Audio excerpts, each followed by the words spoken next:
DPA news Marathi, शोध सत्य बातमीचा।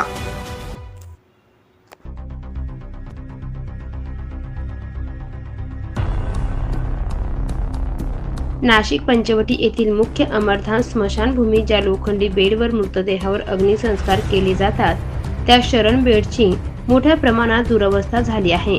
बेड गंजून खिळखिळे झाले आहेत। अंत्यसंस्कारासारखा पवित्र विधी अडथळा निर्माण होत आहे।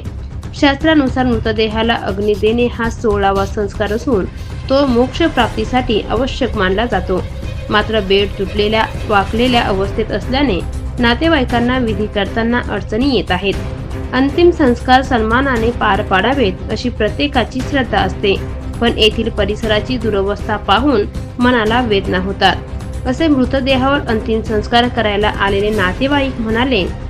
नागरिकांनी व धार्मिक संघटनांनी महानगरपालिकेकडे तातडीने नवीन शरण बेड बसवून धार्मिक भावनांचा आदर राखावा, मोकाट कुत्र्यांचा बंदोबस्त करावा अशी मागणी प्रमोद कुलकर्णी, सागर देशमुख, धीरज भोसले, रमेश धाडीवाला, साहेबराव आव्हाड आदींनी केले। महानगरपालिका प्रशासनाने व संबंधित लोकप्रतिनिधींनी आठवड्याभरात बेड दुरुस्ती करावे किंवा बदलाचे काम हाती घेण्यात यावे, अस्थि कलश संकलन लॉकरची व्यवस्था करावी अशी मागणी केली।